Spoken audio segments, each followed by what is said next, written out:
Let's start with mantra.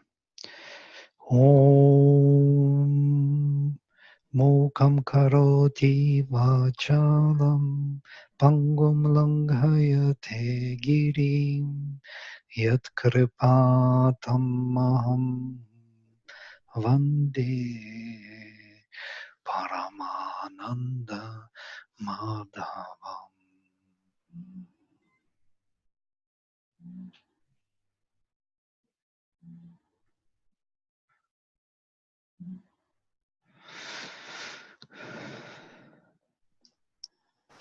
Okay, we stopped here. Adveshta.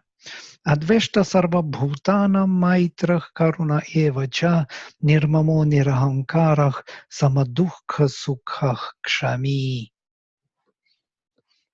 santushtah satatam yogi yatatma dridhanishyaha mayarpita mano buddhir yo madbhakta same priyaha. This we read. Yeah. So, yeah. And then number 15. Yasmat na udveji or udvijate.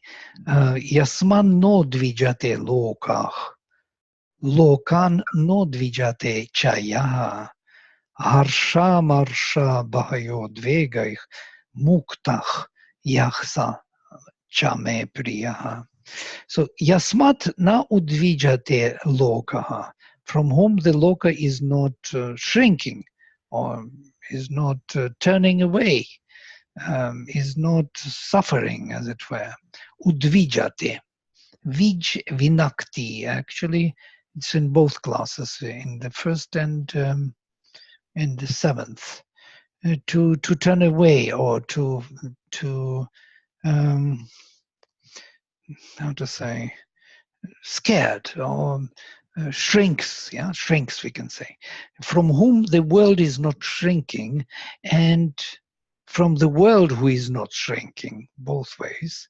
Not only the world is shrinking from you, but you're also not shrinking from the world. Harsha marsha bhayo dvegaich muktach.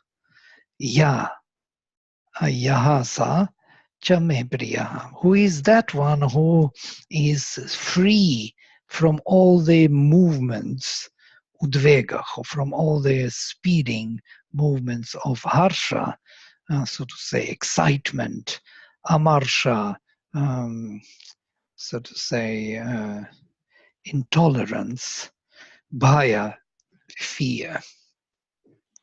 So, who is not, who is free from all these movements of happiness, hi Juliet, happiness, unhappiness, and fear.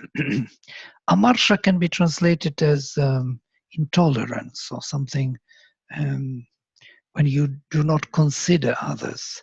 Also, you are inconsiderate, or how do we say it in English? There's inconsiderate. Yes. So harsha, amarsha. Marsha is to consider, to tolerate. Amarsha is not tolerating. And so harsha, happiness or excitement rather. Amarsha is intolerance, excitement, intolerance, or anxiety even maybe. And bhaya, fear. Udvega, the power or the movement, moving up. Who is free from this moving up of the fear, anxiety, and excitement? And he is indeed dear to me. Freedom from good or bad. Are you excited? You remember all these meetings with American establishment. Are you excited? Are you on fire? We are on fire. And this is considered to be a wrong, how to say, psychology. The psychology which leads you into the bondage, into the dependence on the feelings. And then after such excitement, usually comes disappointment and criticism of others, that because of them, you have problems in your life. So, from whom the world is not shrinking, and who is not shrinking from the world.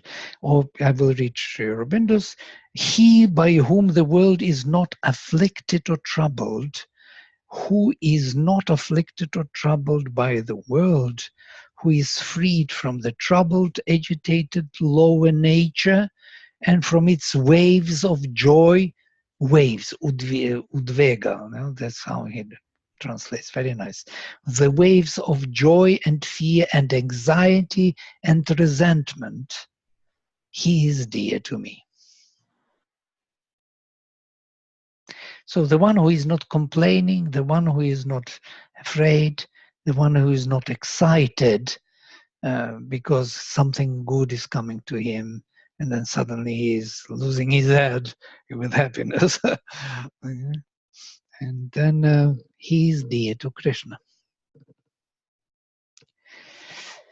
Anapekshach shuchir daksha udasino gatavyatchach sarvarambha parityagi yomad bhakta same priya. So these are all definitions of who is dear to the Lord, what person. Anapekshach, the one who has no expectations. The one without any expectation from anyone. Even from the divine, most probably. Or not, most probably not. He has to expect everything from the divine, but not in egoistic sense. There is a difference. This expectation, what Mother creates for us, saying that, let me be what you want me to be. This is the expectation. Let me know what you want me to know. Let me do what you want me to do. This kind of expectation is allowed. But if I expect that you will do my bidding, I have my own things to do, and you are not following me. I was already asking you, praying to you. I clarified to you this problem, and you are not responding to it. You are not solving it. This kind of expectation is wrong, even to the divine. So surrender is the best way to expect from the divine to participate in your life. So anapekshak, who has no expectation. Or he who desires nothing. That's how Sri Aurobindo translates. Literally, it is expectation. Shuchich, pure, dakshach, skillful in all actions, or knowledgeable.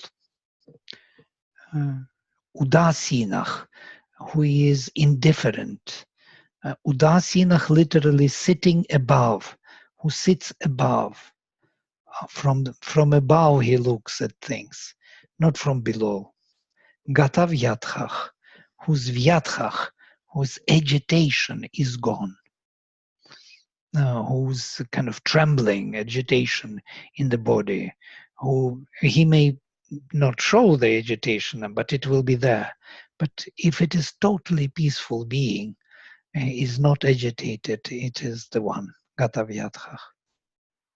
Sarvarambha Parityagi, this is an interesting one, who has given up all initiative of action, who literally leaves all the beginnings, all the initiatives, who is not initiating his action anymore. All the initiation of the action is given to the divine. He is not doing it himself.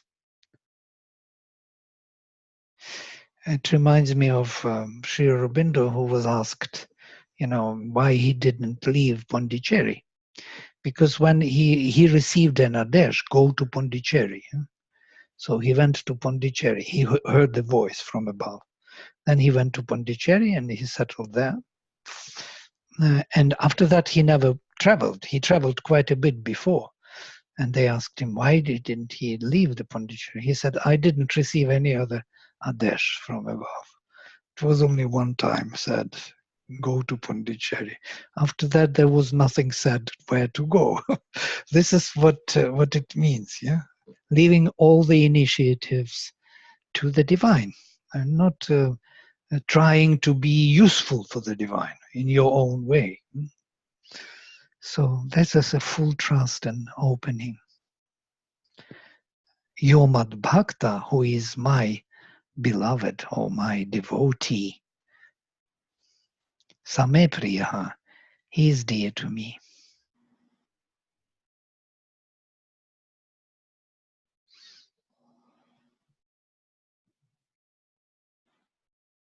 Yeah, we may think sometimes, what I think sometimes, that, the divine is too busy with the important things.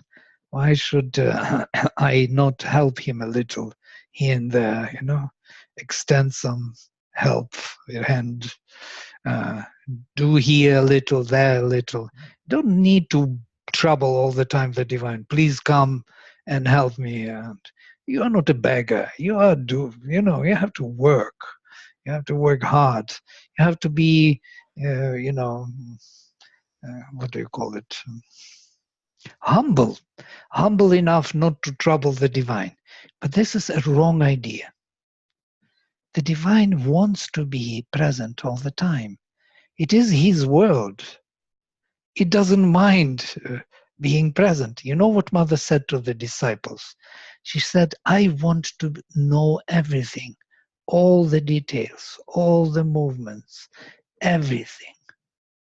You have to ask everything. Why? And there is a reason why.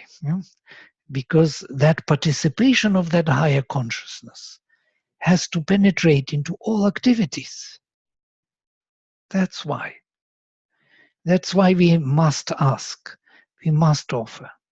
Because otherwise we become, this spiritualized ego maniacs who are doing everything for the divine and thinking that they are useful for the divine. In some way, of course, the divine will use them, but what we are losing that opportunity to be in constant connection with the divine consciousness in details. Yes, Lynn, you are saying something. Oh, no, I just turned the page in my notebook. All right. Yeah, you can say always something. If you have some idea or some example, it's very nice to hear some other thoughts. Nothing else right now. Sure. Usually it also. I see in your eyes how you're thinking. So you're my detector that is it going right way or not. if you're some serious, I think, okay, I have to find a way. This must be something. Thank you. But when you're shining, your eyes are shining, then I see, okay, we are going in the right way.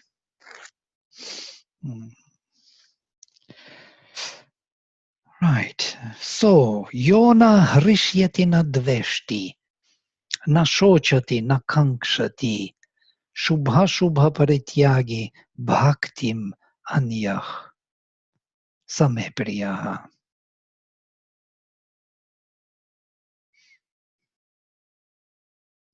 Bhaktim anyah, same priyaha.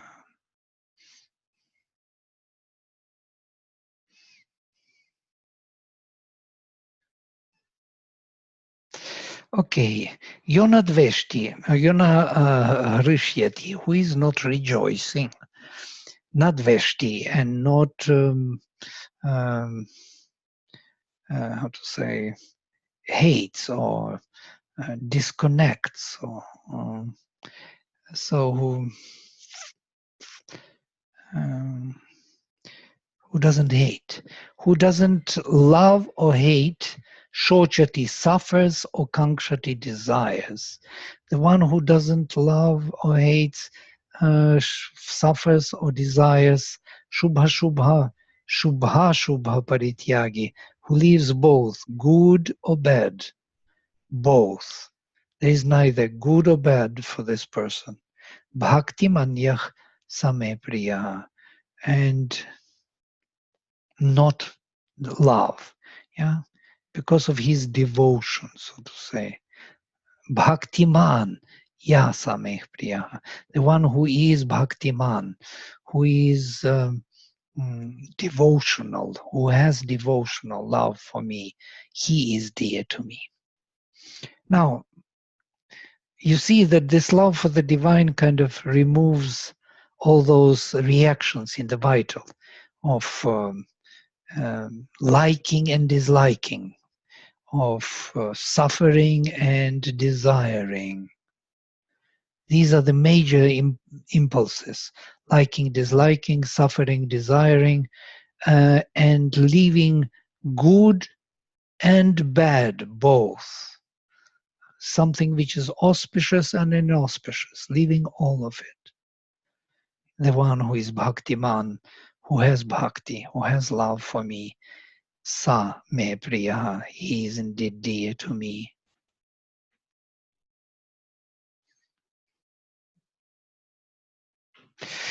First time I split wrongly. Bhaktim anyah.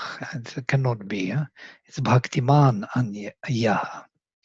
So it's written Bhaktiman yah. Anyah should be short ah. That's why I was kind of stunned. What is this about? But it is Bhaktiman yah, the one who has love. Sri Aurobindo writes, he who neither desires the pleasant and rejoices at its touch, nor abhors their pleasant and sorrows at its touch, who has abolished the distinction between fortunate and unfortunate happenings, because his devotion receives all things equally as good from the hands of his eternal lover and master. He is dear to me. So this love, overwhelming love for the divine, where even things which are bad happening to you are considered to be as those coming from the hands of your eternal beloved. So the lover is giving you something, some suffering, so you accept it because you love him. Yeah? And suffering is accepted and not rejected because of your love. Somewhere Sri Aurobindo says love has the capacity to accept things which are not perfect. Knowledge does not have that capacity. Knowledge will immediately criticize, will reject, but love can accept and can turn it into the divine property. Even if it is not perfect, even if it is not complete and true in its own appearance, it can take it and turn it into the true appearance. This is the power which knowledge doesn't have. It cannot take something which is not perfect. Knowledge will always fight against it, always criticize it.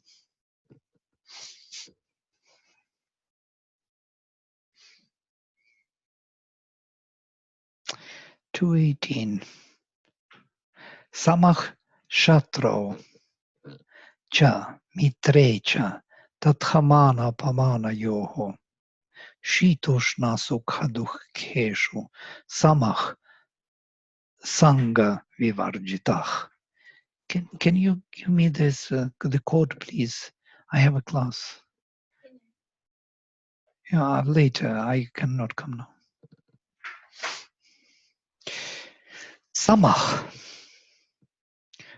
equal. Shatrau, in the Shatru. Shatru is enemy, equal to enemy and friend. Shatraucha mitrecha. In the enemy and in the friend, equal. Tathamana pamana yo. Equal also in the in the honor and dishonor, defamation or insult, apamana, when you are dishonored. So he has equal attitude towards those who are praising you and towards those who are displeased with you.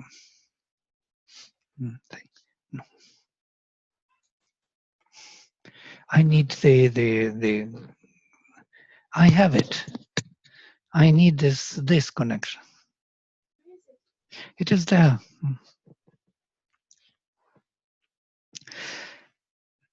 Shitoshna Sukha Dukheshu Samach. He is equal in Shita and Ushna, in the cold and the heat. Sukha Dukheshu, in the happiness and unhappiness, suffering. Sangha Vivarjitach, and has no attachment, free from attachment. Tulya Nindach. Tulya Ninda Stuti. Mauni, Santushtach Yena Kena Chit. Aniketach Sthiramatich Bhaktiman Me Priyonaraha. Tulya Nindach Stutich Mauni. So the Mauni, the one who is not speaking much, or who is silent, or who has Mauna, yeah? Yes, the one who has Mauna, he has, sorry. Be careful. Okay, thank you. Maybe you want to die. That's okay.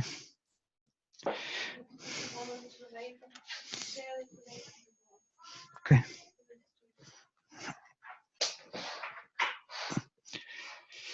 I am now in another place again. Somehow I travel all the time.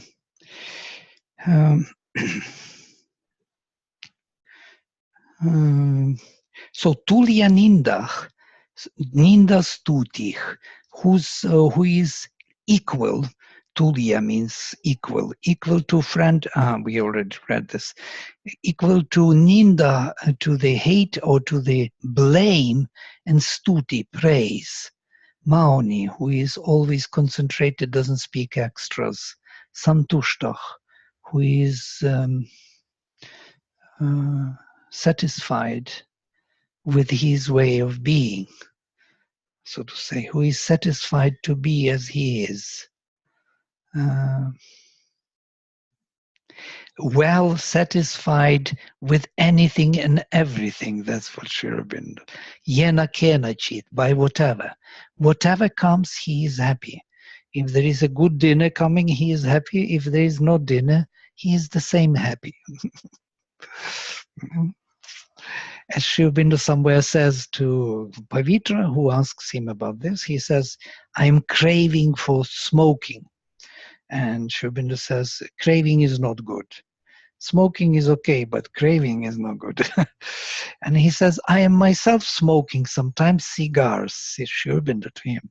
In 1926, he was still kind of liking some cigars from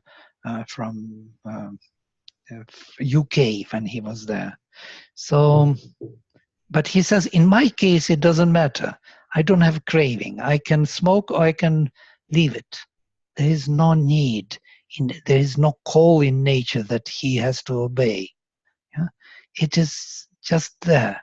And when he found out that mother didn't like the smoke, the smell of the smoke, he stopped smoking. It was it. He just threw that habit away. So there is a difference. You can smoke, but it doesn't mean that you have that craving. Or you may have no smoke and have craving. So that craving is the problem. Yeah? So santushta, to be happy with whatever comes, smoke or no smoke. Somehow mother was not happy with the smoke. So she was not equal to it. She didn't like. By the way, many things they changed with the mother coming. Also, the habit of eating meat changed. He stopped eating meat. He was not vegetarian first. He was smoking. He was not drinking wine, rather, but otherwise, these things are there. They are in the physical nature or in the culture, as it were. In the culture. I know many people who are following Sri Aurobindo who drink and smoke and use drugs. In Auroville, there are many drug addicts, and so what can we do? It's not that. It's not that craving. It's a freedom from any craving and being satisfied with whatever comes. Aniketah, the one who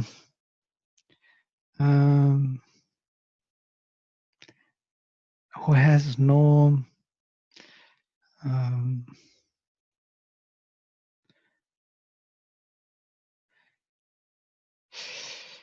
no place. Stiramati. Aniketah, and let me check what it could mean.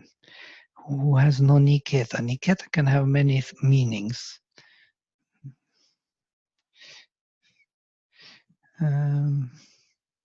House. In this case, yes, without house. Oh, I am without house. I am traveling non-stop. I am aniketa already. The one who has no specific place where he is fixed, yeah? Who has no, how to say, house, literally. Place or home. Not attached to person or thing, place or home. Who is not attached to anything. Stiramati, whose mind is steady. Bhaktiman, full of love and devotion. For me, he is dear man. So he is dear to me who has all these qualities, equal in the enmity and friendship, equal to blame or to the praise and defamation, equal to cold and heat and suffering and happiness, free from any attachment, equal to the blame and praise, being always silent, happy with whatever comes, having no attachment to a particular place, steady in the mind, full of devotion. He is dear to me.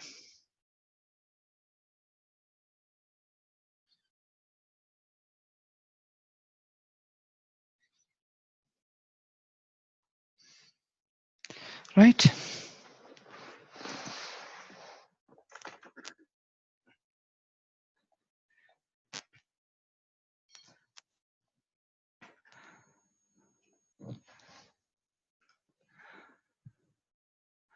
Okay. I connected my computer to the grid.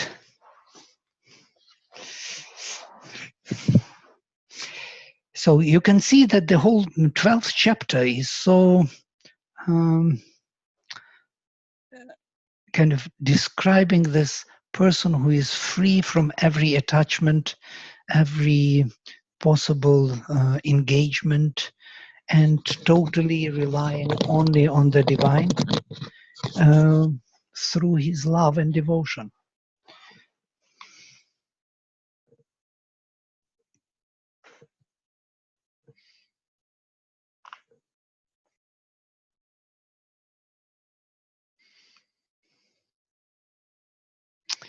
One second, I will make a little man.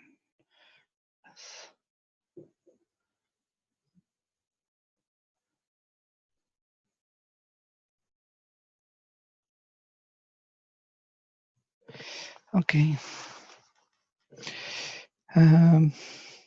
Number 20. Yetu dharmyam ritam idam yathoktam paryupasate shraddadhana matparama bhaktahti tivame priya. And this is the last shloka of the 12th chapter. So we are at the end of the 12th chapter. Next time we will start with the Jnana Yoga section. That is totally different section. So those who dharmyamritam idam, this immortality, dharmic immortality, or this dharmic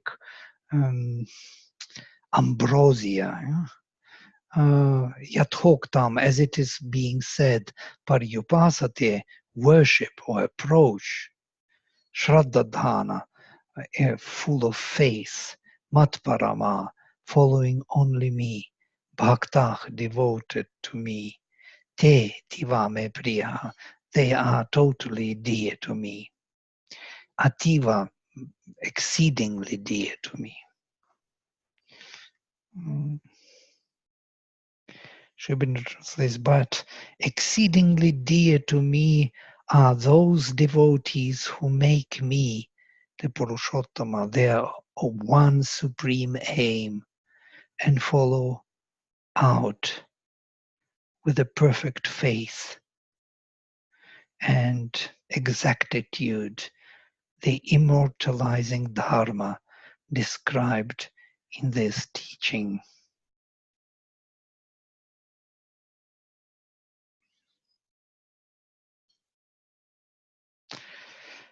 Right. Immortalizing dharma described in this teaching. So we finished with you two big sections, Karma Yoga and Bhakti Yoga. 12 chapters. I can't believe we came to the end of the 12th chapter. I never went so far with anyone. Somehow we managed. So if we recapture what we did, these 12 chapters. So first there was Karma Yoga, the yoga of the effort to realize the divine through activity. Yeah, the effort, the sacrifice, the personal effort, which is not the case in this. You can see that here he doesn't want us to have a personal effort. He says that we have to be tyagi, sarvarambha parityagi, the one who is leaving all the initiative away. Initiative of action has to be gone already. So there is a change of attitude in this yoga. First, you should make an effort, and that would be the way to realize oneself. That means for the action you have right, but not for its fruit. You have to be free from the fruit of action, doing the activity, which will lead you to the vision or to the understanding that there is more to be gained, that you will see the varieties of energies of nature which are participating in this result, which you could not see if you are fixed on the result. If you want the result, then you don't see all forces of nature which may be engaged and may be much more efficient than your own effort. So to get that consciousness, to see wider scope, we will have to be free from the result, psychologically free, not physically. Physically, we are going for the result, and psychologically, we are not determined by it because we want to have a freedom to see more. And once we see that bigger picture, we can see that our attachment to a particular modality of action, preference for things to be done in a particular way, is also a hindrance. We have also to remove that obstacle because we are used to certain ways of doing things. And that becomes narrowing down of our perspective. So I cannot use other modalities of action because I'm used to one and I am efficient in that. So I don't want to introduce other modalities. But in this case, I must be free. I have to see that there are all possible ways of doing things, and not only the one or two ways which I learned and think that they are right. So this freedom is the second freedom from the modality. And then I will see that actually everything is done by Prakriti, by nature. Nature is using me as an instrument and others as instruments to achieve certain results which are important for her to offer to the divine. Because nature is the Shakti of the divine doing his bidding here, doing his work. And this is Karma Yoga. Now, once Karma Yoga is done, the change of attitude takes place. So we are already in the soul, in the psychic. And here the major thing is to discover that devotion towards the divine, love for the divine. And all these 6 chapters were about the divine found in nature. You remember chapter 10?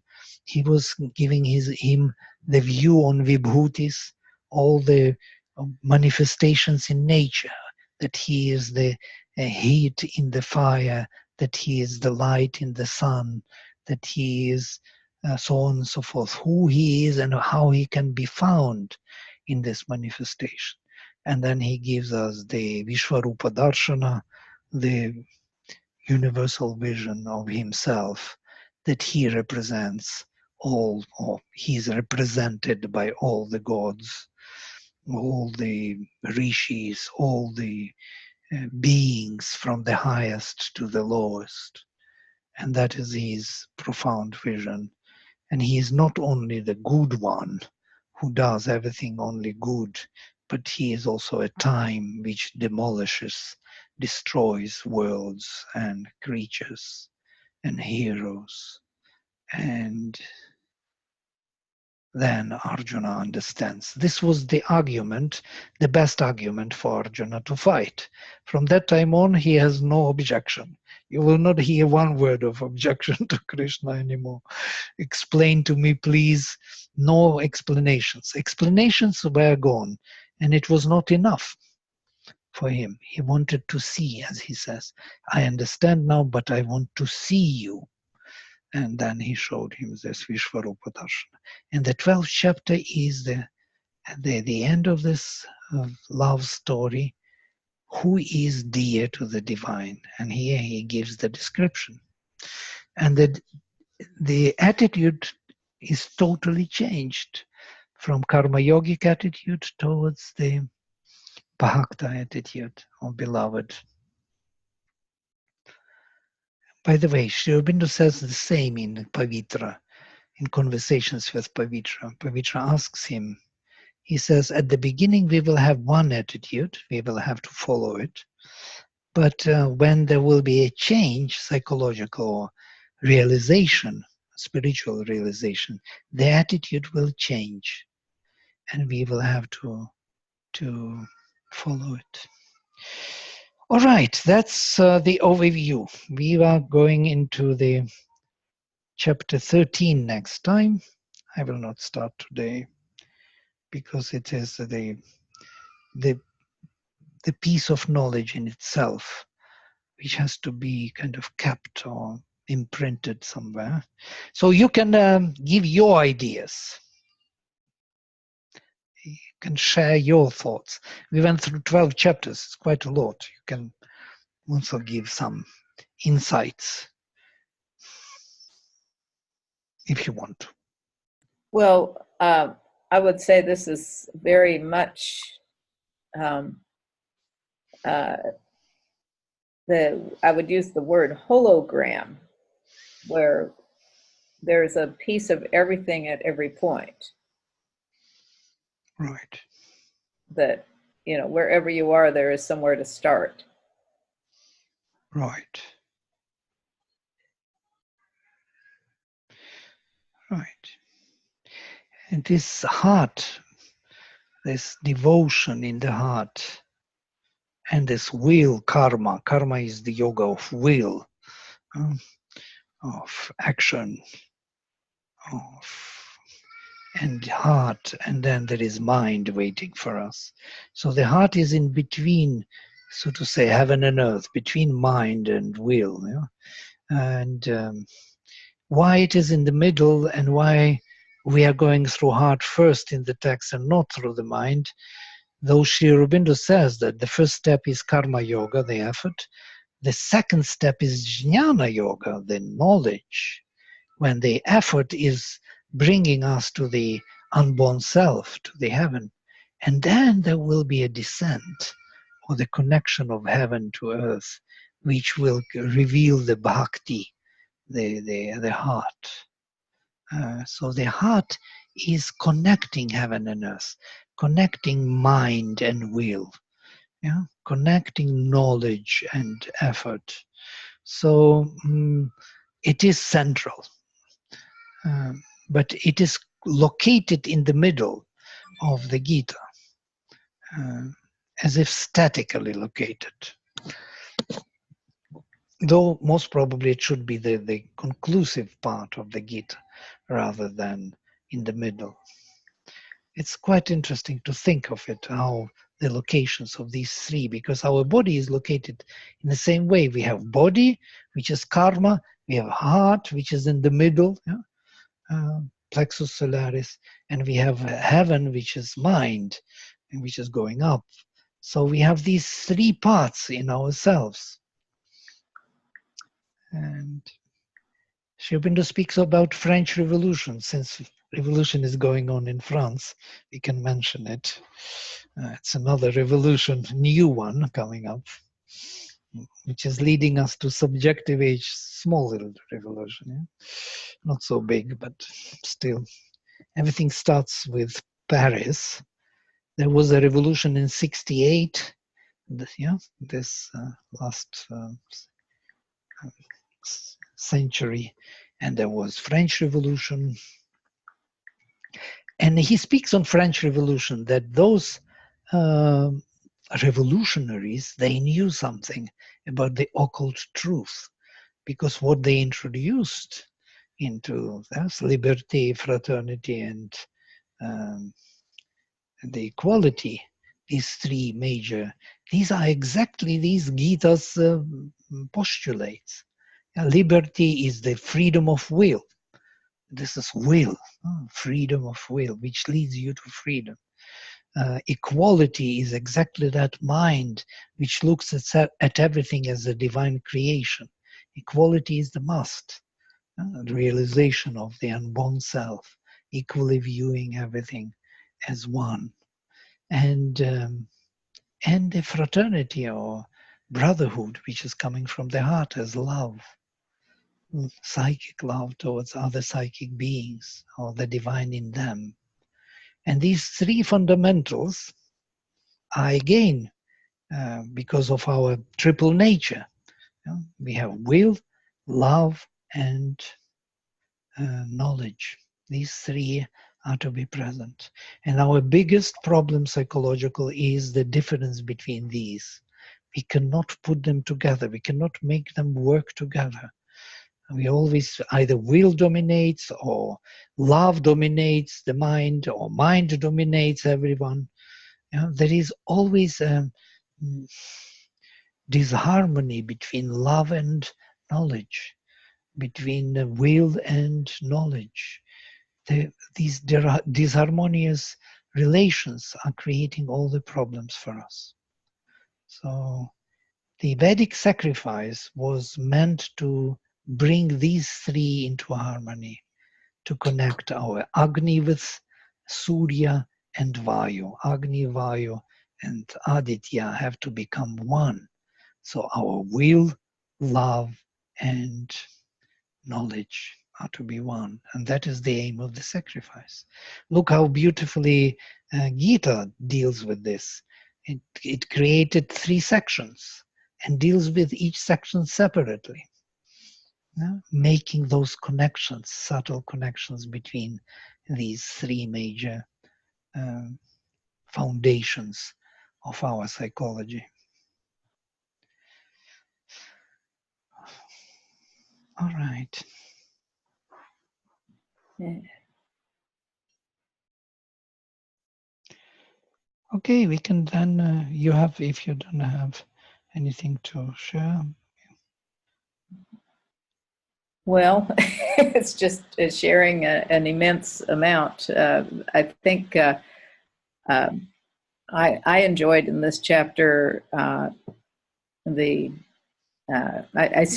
week I seem to be caught up in karma yoga, but with the other elements and bhakti added, then it has and the letting go of expectation. People seem to expect a lot of each other at times. Right. To do something and then to leave the results, that desire. Oh, will my family like this food? Are they going to criticize me?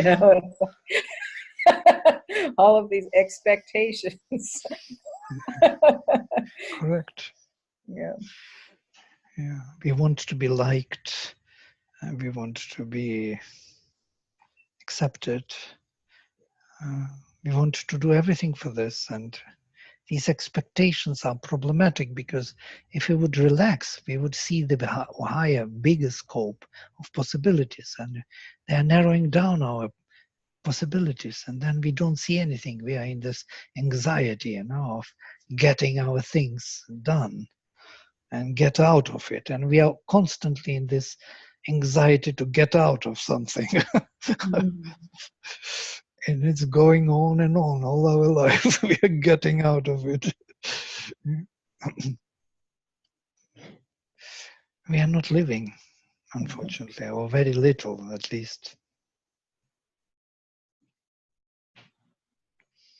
Yeah, life could be different for us also if we could allow this to happen to us. Great, wonderful. So, okay, I will close here on this, and we will meet next time on Monday and take a new chapter, big one, Jnana Yoga, 6 chapters. Great, I'm closing with mantra. Om Sarve Bhavantu Sukhinaha Sarve Santo Niramaya Sarve Bhadrani Pashyantu Ma Kaschit Dukha Bhag Bhavet. Om Shanti Shanti Shanti.